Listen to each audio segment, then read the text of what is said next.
여러분 교재 154페이지의 부동산 가치 이론입니다. 자, 여러분 원래 시험에 이 가치 개념이 원래 출제될 것 같기도 한데, 자, 이 부동산의 가치,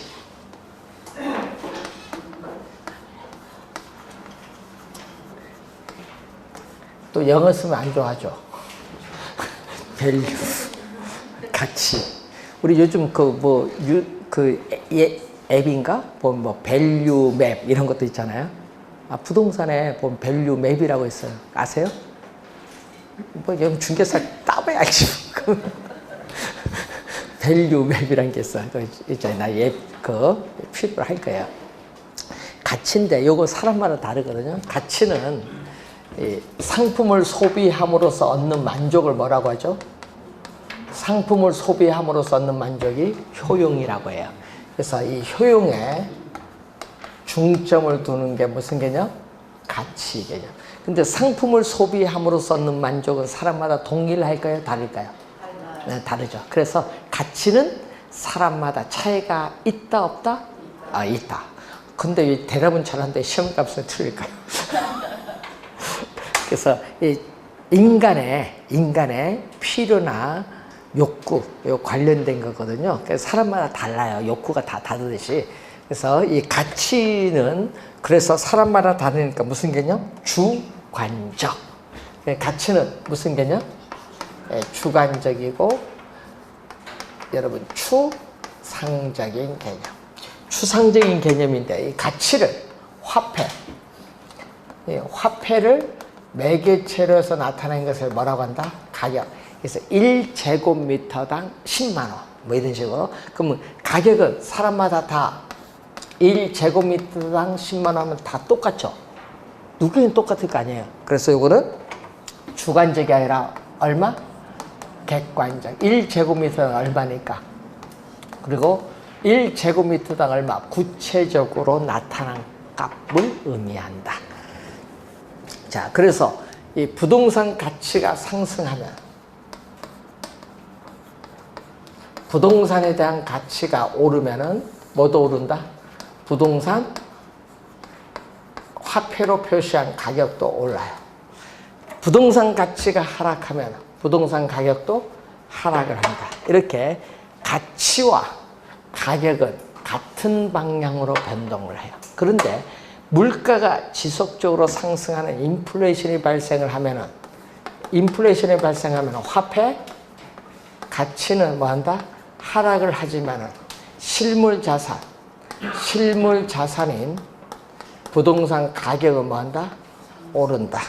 그래서 화폐 가치와 부동산 가격은 이렇게 반대로 변동하는 어떻게 역방향, 반대로 변동을 한다라는 것을 염두에 두시면 되겠죠. 자, 그래서 단기에는 이 가격이 가치로부터 벗어나요. 괴리가 돼요. 예를 들어서 여러분 단기에는요, 초과 공급이 발생할 수 있죠. 여러분 초과 공급은 우리 배울 때 뭐라고 배우셨죠? 공급량이 수요량보다 많으면 초과 공급. 그럼 초과 공급은 재고니까 공급자 간의 경쟁에 의해서 가격이 가치 이하로 하락을 해요.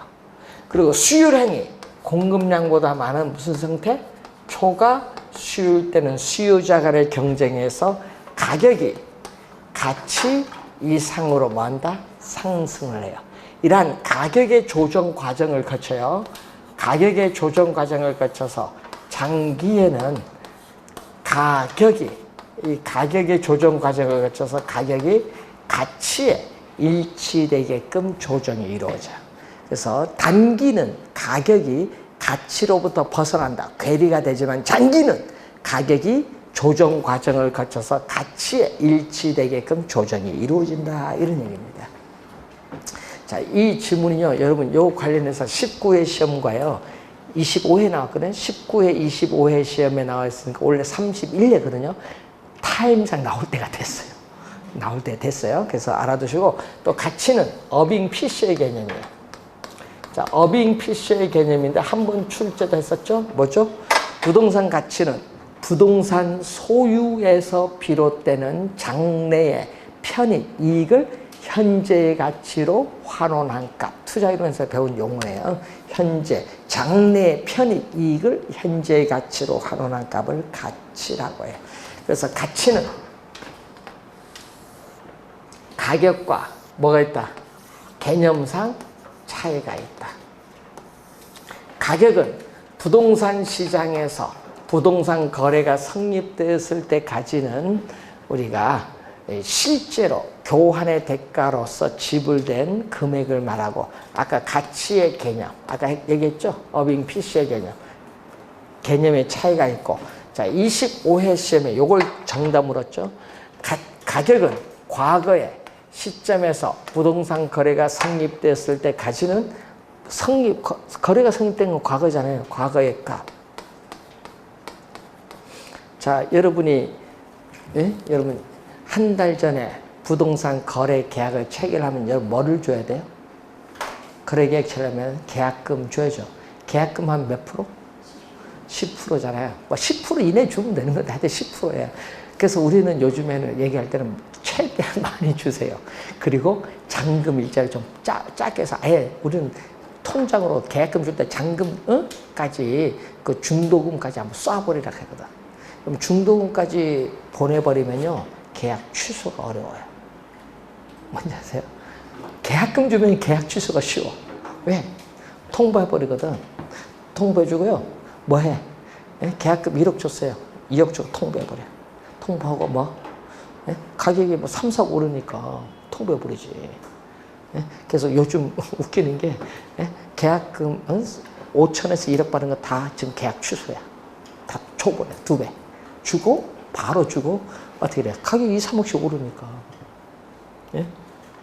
그래서, 예? 그게 웃긴 거죠. 그래서 저번 주 저도 예, 집들이 갔거든요. 김포. 반도 유보도 한번 갔었는데, 김포 나 교통 진짜 불편하대. 나 미쳤어. 그게 왜 갔는지. 집들이 저 파주 프로방스 부근에 거기 오리집 가서 오리 먹고 30분 차 몰아서 김포 한강 신도시 나 미쳤어. 그 왜 갔는지. 그래 멀었으면 안 갈 텐데 차도 막 엄청 밀리고. 근데 물어봤더니 매매 가격은 24평이 그 저기 강동 아파트 구조는 비슷하대요. 근데 30평 아파트와 근데 24평인데 매매 가격 3억 1천, 전세 2억 8천. 한 달 사이에 얼마 오른 줄 알아요? 1억 5천에서 1억 5천, 3억 1천에 1억 5천 에서 한 달 사이에. 김포 반도 유보라. 웃기더라고. 그래서 조정적 저금리가 떨어질까? 안 떨어지지 한번 오르면. 야, 웃기는 거예요 이게. 그러니까 이 부동산이요, 이게 왜 오는지 나도 이해를 못하겠어. 한강 신도시가. 네? 교통도 불편한데. 그래서 이게 뭐냐면요, 여러 가지 이유가 있는데 공급이 안 돼서 그래. 요즘 결혼한 사람들이요, 예? 요즘 웃기는 게 반지하는 결혼 안 한대. 요즘 1층 넘어가야 결혼 안 돼. 반지하도 전세가 너무 비싸서. 그래서 좀 이제 결혼을 포기를 한대. 그러니까 문제는 이 현재 값이죠. 가치는 가격이 아니라, 가격은 과거인데 부동산 소유에서 비롯되는 미래 이익을 현재 가치로 환원한 값이 이게 가치인데 현재 시점에서의 가격이에요. 그런데 이거 시험에 현재 미래로 출제한 거죠. 25회 시험에. 그래서 이게 상당히 중요한데, 그래서 항상 부동산 가치는 현재가 중요한 게 아니라 아까 미래 이익이 나올 때 그게 현재 가치로 어느 정도 되냐. 미래 이익이 현재 가치로 환원했을 때 가치가 높으면 현재 사야지. 당연히. 그래서 지금 어떻게 돼요? 이 결혼하신 분들이 최근에는 앞으로 주택 못 살까 싶어서 지금 땡빚을 내고 뭐 돈을 다 끌어당겨서 지금 결혼할 때 산대요. 전세 안 산대 지금. 예, 계속 오르면 못 살까 싶어서. 그래서 그분도 내 집들 갔을 때 3천만 원 차인데 그것 때문에 전세 들어갔는데 1억 5천 올 줄 알았으면 살 걸 이렇게 하더라고요. 근데 웃긴 거죠. 어떻게 보면 그게 뭐 어떻게 바뀌지 어떻게 알아요.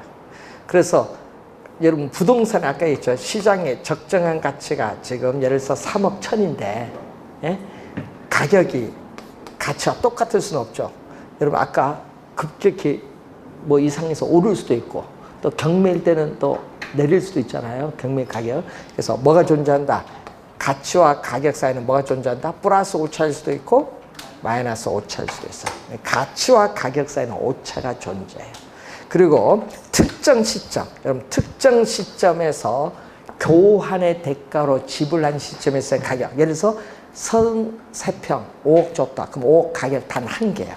근데 5억을 줬는데 융자를 3억 받았다. 그럼 담보부동산의 평가 가격, 담보가치. 국세청에서 세금을 부과해서 평가한 그 5억 주고 샀지만 4억이다. 과세가치. 또 보험회사에서 불났을 때 보험금 줘야 될 거 아니야. 보험금 산정을 해서 평가한 보험가치 다 달라요. 그래서 보는 사람의 견해에 따라 5억 주고 샀지만은 담보가치, 과세가치, 보험가치는 다 달라요. 그래서 가치는 뭐가 존재한다? 특정 시점에 여러 개 존재한다. 이것을 가치의 다원적 개념. 그래서 가치의 다원적 개념이 또 23회 시험에 출제됐어요. 아까 담보가치 설명했고 과세가치 설명했고 또 보험가치 설명했고 공익가치라는 게 있어요. 어떤 부동산의 최유효 이용이 사적인 목적인 경제적 이용에 있는 것이 아니에요. 뭐 산림자원을 보호한다 이러한 공공 목적의 비경제적 이용에 있을 때 대상 부동산이 가지는 가치를 공익가치라고 해요. 또 장부가치라는 용어가 있거든요. 부동산을 취득한 가격이 있죠. 거기서 뭐를 빼야 돼? 사용에 따라 소모되는 감가상각분을 제외한 나머지 장부상에 남아있는 가치를 장부가치라는 용어를 또 사용합니다. 가치의 다원적 개념도 있다. 이렇게 보시면 되겠고요. 자, 여러분 최근에 여러분 이 155페이지 밑에 요걸 자주 출제를 해요. 시장가치. 자, 우리나라 감정평가에 관한 규칙. 아까 우리 문제도 풀어봤죠? 제2조, 제1호에 뭐가 나온다? 제2조, 제1호에 시장 가치의 개념 나오죠. 아까 요거 두 번 출제되겠어요. 27, 8회에. 자, 통상적 시장에서 충분한 기간 동안 어떻게 돼요? 우리는 거래가 이루어졌겠죠? 그러면은 그 거래 내용에 정통한 당사자 사이에 또 신중하고 자발적인 거래가 있을 경우에 성립될 가능성이 가장 높은 대상 물건의 가액을 뭐라고 한다? 시장가치 개념. 통상적 시장 밑줄 시험에 합리적으로 한번 출제를 했어요. 합리적이 아니라 통상적 시장이다. 자, 그리고 여러분 교재 거기 넘어와서 156페이지에 또 제5조가 나오죠. 자, 우리나라 감정평가에 관한 규칙 제5조는 뭐죠? 시장가치 기준원칙. 제5조는 시장가치 기준원칙. 자, 여러분 두 가지가 있거든요. 1항, 2항. 자, 1항은 뭐죠? 대상 물건의 박스 안에 있어요. 대상 물건의 감정평가의 그 뭐를 기준? 시장 가치를 기준으로 결정한다. 자, 우리나라 감정평가에 관한 규칙에서는 시장 가치인데 이것을 부동산 가격 공시에 관한 법률에서 뭐다? 적정 가격인데 적정 가격이 아니라는 걸 염두에 두시고, 자, 이 항도 작년에 출제했었죠. 뭐다? 세 가지 있어요. 자, 제1항에도 불구하고요. 자, 세 가지 있습니다. 법령에 다른 규정이 있는 경우, 감정평가 의뢰인이 요청하는 경우, 감정평가의 목적이나 대상 물건의 특성상 어떻게 돼요? 사회 통념, 일반적 관념이죠. 통념상 필요하다고 인정되는 경우, 세 가지 경우에 어느 하나에 해당하는 경우에는 시장 가치, 대상 물건의 감정평가액을 시장 가치 외의 가치를 기준으로 결정할 수 있다. 이게 2항. 요 1, 2항을 자주 내거든요. 좀 주의해 두시고. 자, 원래 시험은 157페이지 보시면은 이 부동산 가치의 발생 요인이 나오는데, 여러분 24회와 29회 시험 두 번 출제된 게 요 가치의 형성 요인 개념인데, 24회 시험에는 정답으로 출제했거든요. 아까 뭐죠? 부동산의 경제적 가치에 영향을 미치는 뭐죠? 부동산의 경제적 가치에 영향을 미치는 일반 요인, 지역 요인, 개별 요인 등을 말한다. 부동산 가치 형성의 3대 요인이지. 자, 그럼 이 부동산 가치 형성 요인이 뭐에 영향 주죠? 부동산 가치의 발생 요인이 영향 주는데, 여러분 원래 시험은요, 여기 아니면 여기 19회, 25회 나왔잖아요. 여기는 22회 시험과 24회 나오는데 둘 중에 하나의 출제될 가능성이 좀 또 있어요. 자, 이때 무슨 요인? 경제적 측면. 또 무슨 측면? 법적 측면에서 나타나요. 자, 이 경제적 측면에서 나타나는 요인이 있고 법적인 측면에서 나타나는 요인인데, 경제적 측면에서는 우리가 수요와 공급의 상호작용에 의해서 뭐에 영향 준다? 부동산 가치에 영향을 준다. 이런 얘기죠. 자, 수요는 또 두 가지. 자, 여러분 뭐가 있어요? 수요는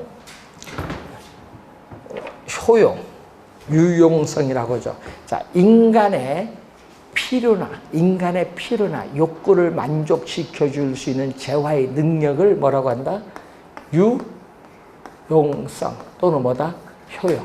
그 유용성, 효용에 있어서 중심을 보면요, 용도에 따라, 자, 여러분 부동산의 용도에 따라 주거용 부동산은 쾌적성, 상업용 부동산은 수익성, 공업용 부동산은 생산성. 요거는 기억하고 있죠? 네, 그거 지문도 출제를 많이 하고요. 자, 그리고 유효 수요는 또 뭐라고 했죠? 우리 경제이론에서 유효 수요는 부동산을 살 의사가 있죠. 구매하고자 하는 살 의사도 있고, 부동산을 구입을 할 수 있는 뭐도 있어야 된다. 네, 지불 능력. 여러분 지불 능력이 있어야 돼요. 여러분 돈은 지불 능력도 있어야 되는데, 지불 능력이 없으면요, 수요가 아니라 뭐다? 욕망이야. 욕망. 수요는 뭘 가지고 있어야 돼? 지불 능력이 있어야 된다. 요거 24회 정답이잖아요. 지불 능력도 있어야 돼. 자, 그리고 공급은 뭐다? 공급 측면에서는 여러분이 항상 용어를 좀 잘 봐야 돼. 절대적, 상대적 많이 나오는데, 절대적 위치, 상대적 위치 배우셨죠? 절대적이 아니라. 그럼 여러분 우리 얘기할 때 희소성 얘기하면 절대적 희소성이에요. 여러분 우리 단순히 우리가 얘기할 때 희소성 하면 앞에 뭐가 생략된 거다? 절대적이 생략된 거야. 즉 무슨 얘기냐? 토지를 소유하고자 하는 인간의 욕망은 무한한데, 그 욕망을 충족시킬 토지 자원은 유한, 한정되어 있다. 이게 절대적 희소성이야. 그러니까 이 절대적 희소성은 뭐에서 나타나요? 결국은 토지의 특성 중 부증성과 관련이 있어요. 근데 여기 상대적이 붙었거든요. 상대적이 붙었다는 것은 뭐와 관련이 있느냐? 상대적이 붙은 것은 뭐와 관련이 있다? 용도의 다양성과 관련이 있다. 그럼 여러분 이제 생각나는 게 있죠. 자, 물리적으로 토지는 한정되어 있지만은 토지 이용에서의 용도의 전환, 뭐죠? 산을 택지로 조성한다든지, 공유수면 매립, 간척 개발하는 거죠. 그래서 어떻게 돼요? 용도의 전환을 통해서 공급은 가능하죠. 절대적 희소성은 공급이 안 돼요.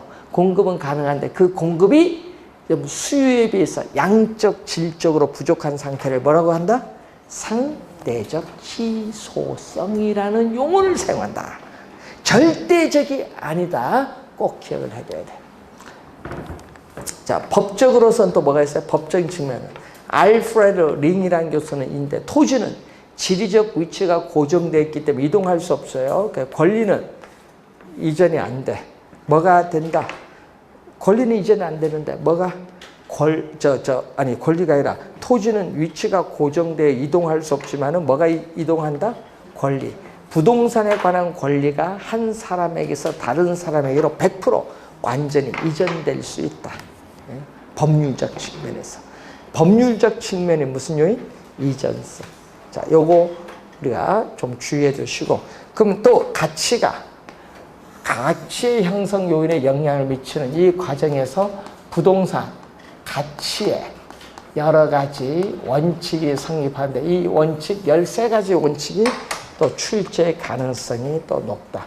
여러분 26회, 28회 시험에 나오는데 이것도 출제 가능성이 높은 유형의 문제다. 그러니까 시험 문제 공부할 때 여기서 출제를 할 수 있고 19회, 25회 시험에 나왔고요.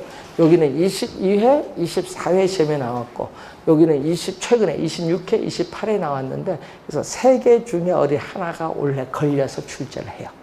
3개 중에 하나가. 자, 염두에 좀 두시면 되겠고, 자, 여러분 교재에 그러면은 157페이지 밑에 최유효 이용의 원칙. 자, 여러분 부동산 가치 판단에 가장 중요한 전제가 되는 원칙이죠.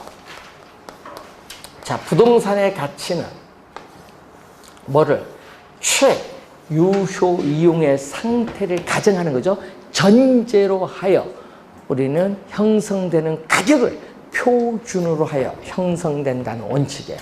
자, 이 최유효 이용의 밑바탕, 토대, 바탕, 토대가 되는 원칙이 뭐가? 2가지가 있어요. 뭐가 있다? 토대가 되는 원칙.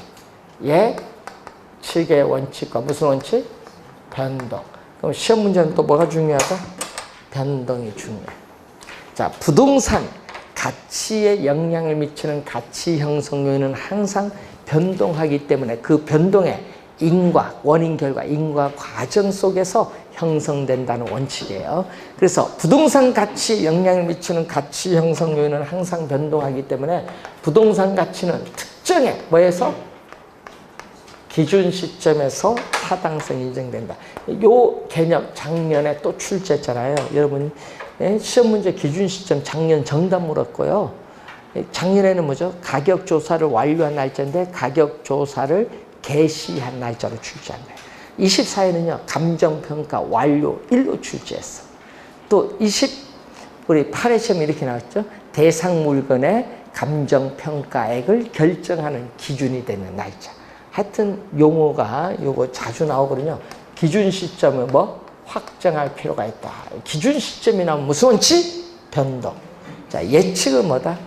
자, 부동산 가치는 장래의 동향, 추이, 이걸 예측을 반영, 과거나 현재 이용이 아니라 미래의 장래의 동향, 추이, 이것을 반영을 해야 한다는 원칙.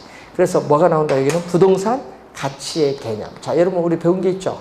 부동산 가치는 뭐다? 부동산 소유에서 비롯되는 장래, 미래의 편익을 뭘로?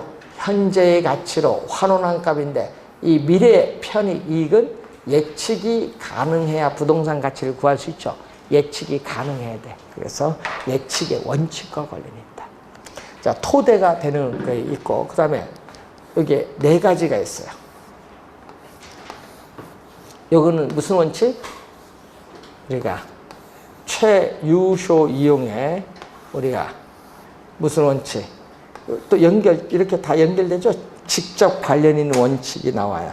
자, 그 중에서 최근에 시험 문제 26회, 28회 정답을 물었던 게 무슨 원칙? 균형. 항상 이 균형을 제일 많이 물어요. 정답으로. 그래서 만약에 시험 나오면 우선 균형이 머릿속에 떠오르는데 이것은 최유효 이용의 무슨 원인?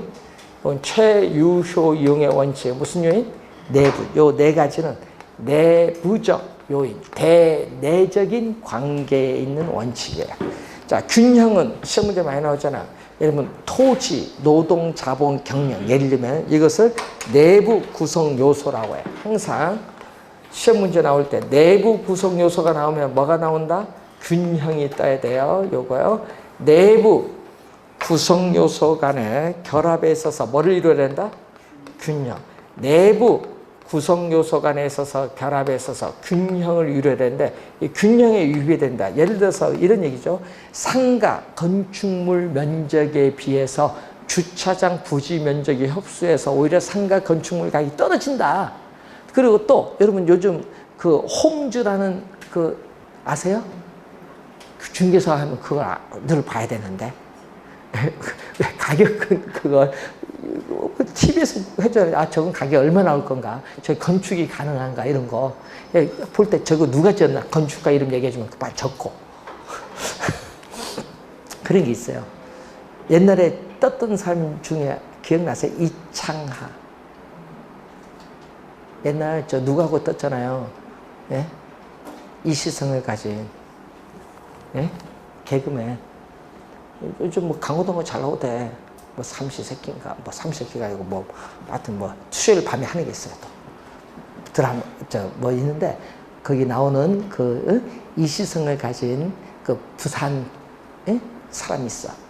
예? 사투리 잘 쓴 분인데 그분이 옛날에 일요일 밤에 할 때 이창하 씨하고 같이 나와서 한 뭐가 있어, 코너가 있어. 거기서 떴잖아요. 예? 떴는데 그 나중에 지금 한번 구속 한번 됐었지.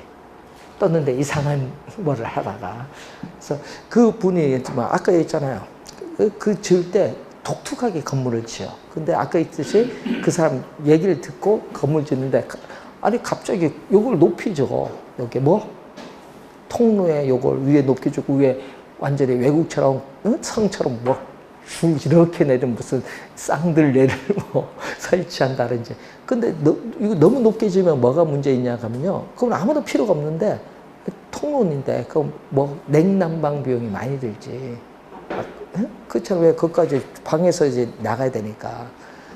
그러면은 오히려 건물의 가치가 떨어질 수도 있어요. 그게 무슨 감가? 기능적 감가. 이 기능적 면에서 가치가 떨어지는 거야. 그래서 여러분 26회는요, 요 기능적을 뭘로 출제해서? 경제적으로 출제해서. 26회는 기능적을 뭘로? 경제적. 17회 시험도 나오고 20회 시험도 나오고 기능적 감가 17회 그리고 11회, 17회, 20회 그리고 26회 시험에 기능적이라는 명칭이 붙어요. 무슨 원칙? 균형의 원칙. 이것만 딱 기억해 두면 돼요. 28회는 사례가 나왔죠. 기여는 공헌이야. 이것도 중요하죠. 자, 부동산의 가치는 부동산을 구성하는 각 구성 부분의 기여, 공헌을 다 합한 거다.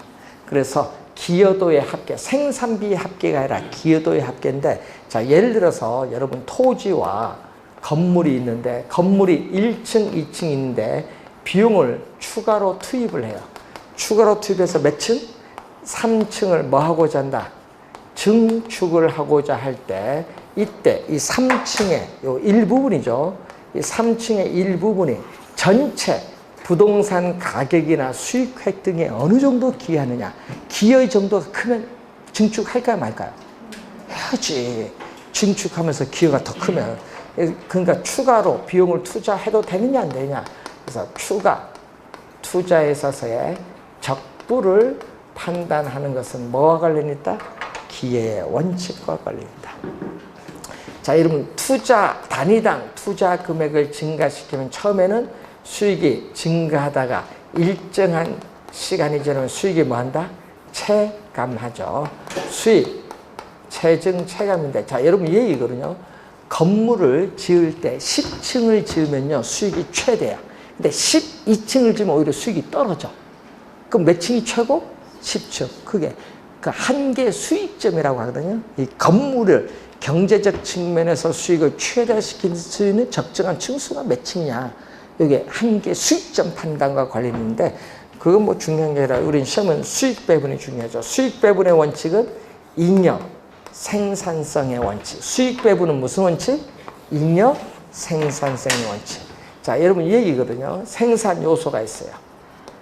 생산 요소인 노동, 자본, 경영, 토지가 있는데, 요걸 투입을 해서 발생한 총 수익에서 뭐를 뺀다?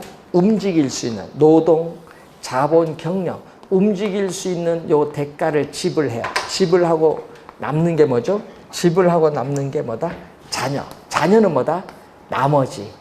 자녀는 나머지 수익에 위치가 고정된 토지에 제일 마지막으로 배분하라. 이게 바로 수익 배분의 원칙이죠. 그래서 우리는 토지, 자녀. 자녀가 꼭 나와야 돼요. 토지, 자녀법의 이론적 근거가 되는 원칙을 무슨 원칙? 수익 배분의 원칙. 요 세 가지 우리 보기 5개 내거든요. 5개 내고 틀린 걸 찾아낼 때 5개를 알 때는 요 세 가지가 좀 많이 나오죠. 자, 그리고 또 많이 나오는 게 또 있어요. 뭐가 나온다? 네? 또 5개 낼 때 많이 나오는 게 또 뭐가 많이 내요? 5개 나올 때 적합을 많이 내죠. 균형이 나오면요, 적합도 따라서 내요. 여러분 5가지 보기 낼 때 균형이 나오면 또 뭐도 낸다? 적합도 내. 여러분 28회 시험에 균형, 적합 2개가 뭐? 정답이잖아요. 요 3가지는 무슨 요인? 3가지는 외부. 요거는 무슨 요인? 외부. 여러분 외부, 내부도 한번 정답 물었어요. 요거는 외부입니다. 적합은 내부가 아니라 무슨 요인? 외부. 적합 많이 내거든요. 자, 부동산의 가치 유용성을 최대로 발휘하기 위해서는 부동산을 둘러싼 외부 환경에 뭐 해야 된다? 적합. 부동산을 둘러싼 외부 환경에 적합해야 된다. 즉, 주택은 어디 있어? 주거지역에. 상가 점포는 상업지역에. 공장은 공업지역에 있어야 된다. 외부 환경에 적합 어울려야 돼. 근데 문제는 공업지역 안에 주택이 있으면 공업지역의 이용, 표준적 이용에 어울리지 않죠?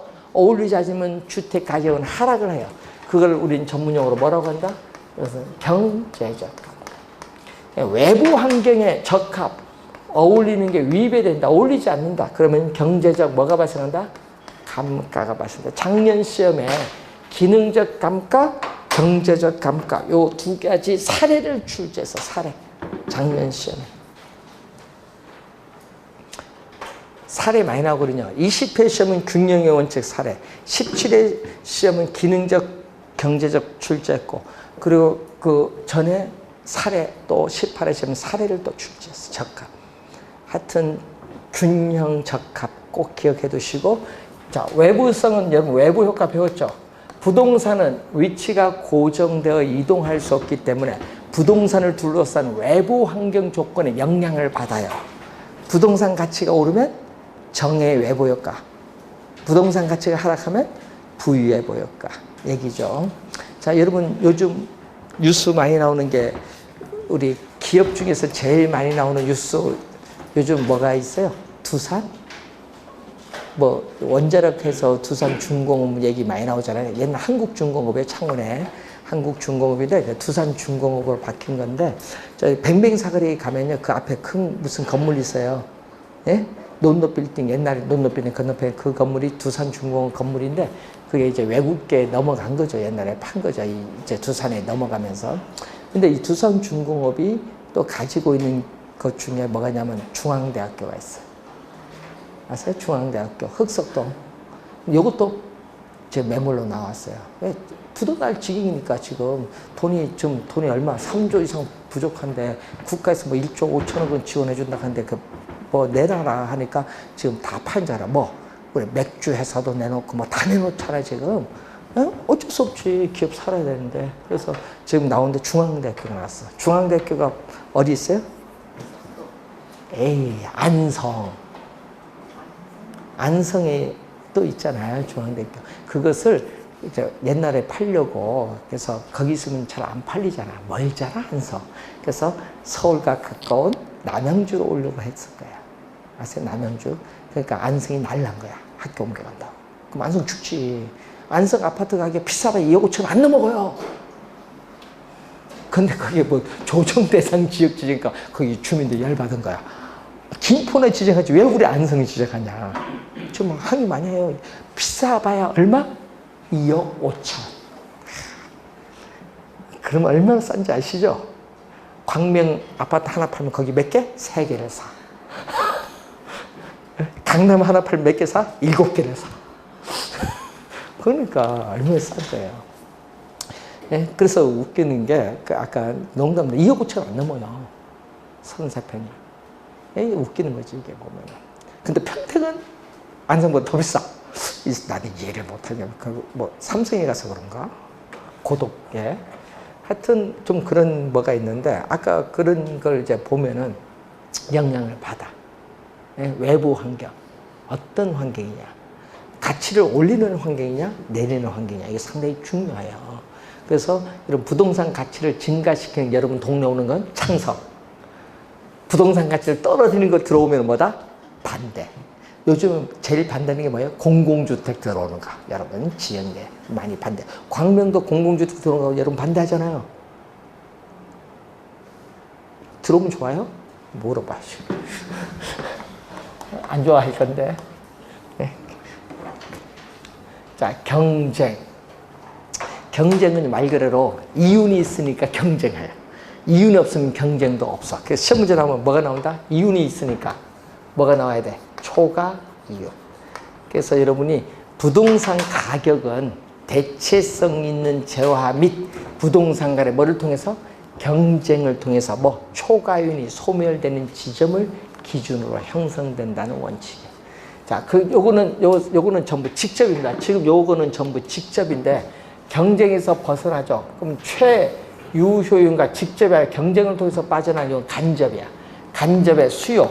부동산에 대한 수요 공급에서 가격이 결정된다는 원칙. 이걸 뭐라고 하죠? 가격의 이중성이 나타나죠. 가격의 이중성. 자, 그리고 또 뭐가 나타난다? 대체. 부동산 가격은 대체성 있는 재화 및 부동산 간의 또 상호작용을 통해서 형성된다는 원칙이죠. 자, 이제 배우게 될 원가 방식, 비교 방식, 수입 방식, 감정 평가의 3방식의 성립의 근거가 되는 가장 기초가 되는 원칙이에요. 자, 시험에 또 많이 나온 게 있죠. 뭐가 많이 나와요?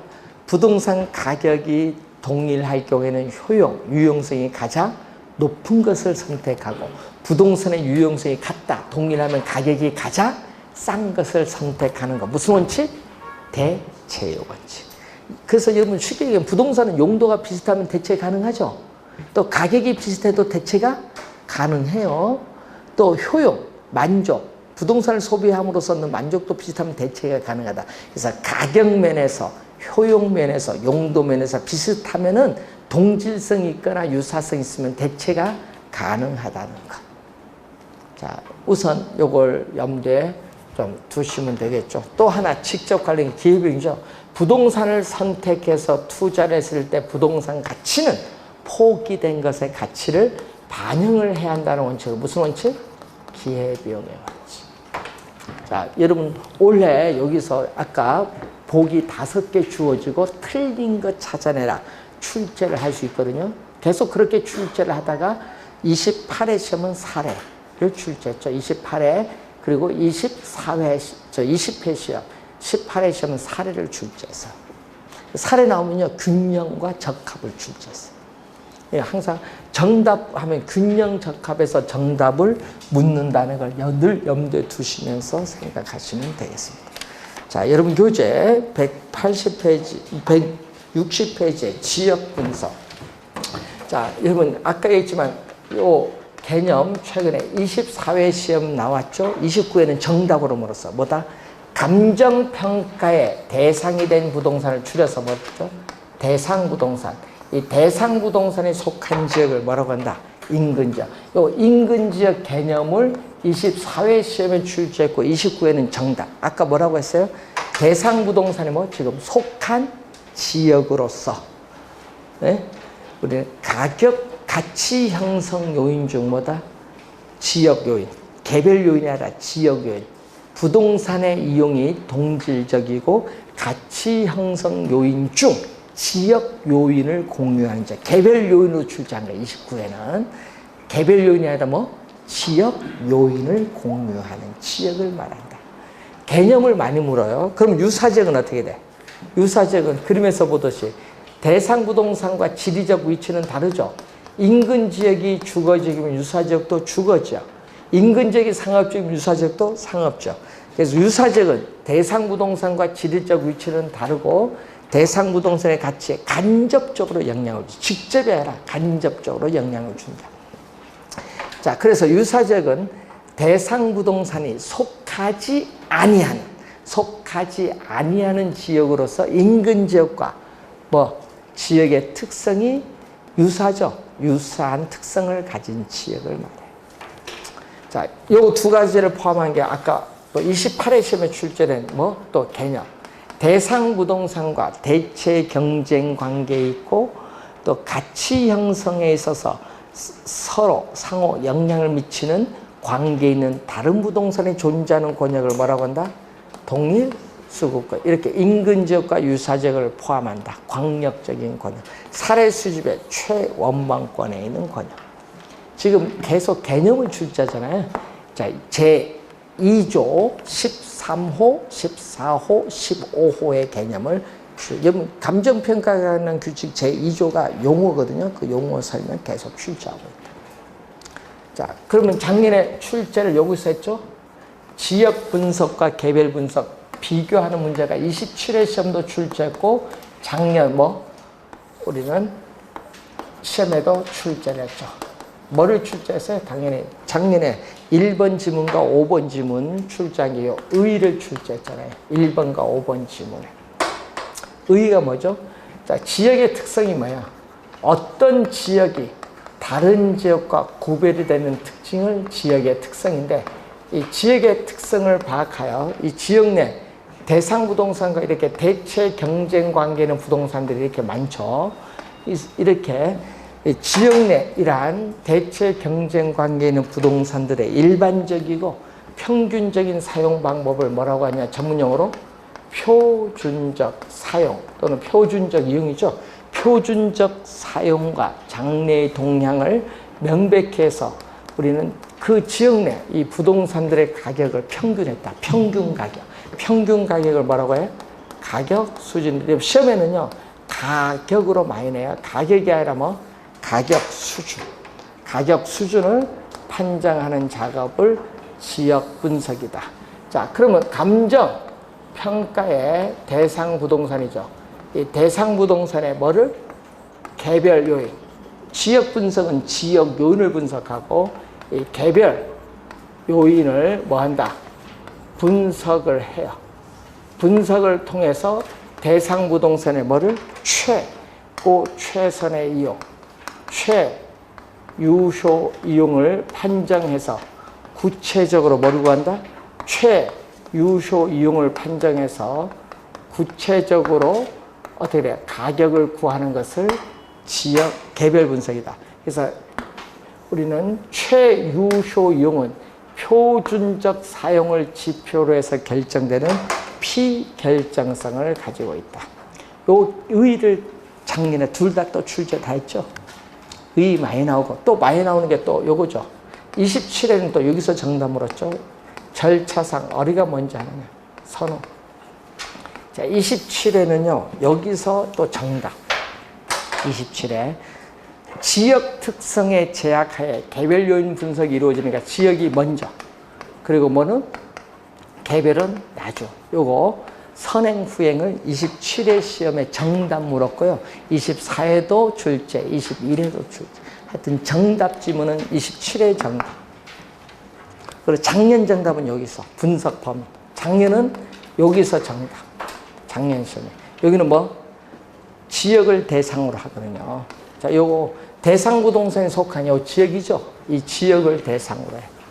지역을 대상으로 하는 지역을 대상으로 하는 거시적. 지역 전체를 대상으로 무슨 차원? 넓은 의미. 거시적 차원에서 지역 전체를 대상으로 하는 전체적, 광역적인 분석이고 또 부동산이 속한 그 지역의 외부 환경에 적합하느냐. 적합의 원칙과 관련이 있어요. 자, 그러면 작년에는 여기서 정답 물었다는 얘기. 27회 시험은 여기서 정답. 30회는 여기서 정답. 요거는 계속 출제를 했는데 여기서 정답 요즘 잘 안 묻대요. 그래서 여기는 뭐를 대상? 지역이 아니라 그 지역 내 감정평가의 대상 부동산을 대상으로 하죠. 요건 지역을 하니까 것이고, 요거는 부동산 하나를 대상으로 하니까 뭐? 미시적 차원. 미시적 차원에서 광역적에 대해서 전체에 대해서 뭐다? 전체에 대해서 요 전체에 대해서 요 하나니까 부분과 전체의 관계에서 부분 분석. 광역적에 대해서 뭐다? 여러분 전체 맞추려 하느냐? 국부 맞추느냐? 예? 전체적에 대해서 광역적에 대해서 뭐? 국지적. 또 내부 부동산 하나니까 내부 부동산의 내부 구성 요소 간의 결합에 있어서 균형을 이루고 있냐? 균형의 원칙을 관련되어 있다. 뭐 시험에 나오면요, 보통 요거 두 개를 묶어서 내잖아요. 여기서 보통 세 개의 지문하면 여기서 몇 개? 두 개의 지문. 이런 식으로. 자, 작년에 여기서 출제를 했거든요. 그럼 지역 분석의 대상적은 몇 개? 여러분, 지역 분석의 대상적은 용도적 관점에 따라 인위적으로 분류할 때 인근지역, 유사지역, 동일 수급권을 대상으로 한다라는 거.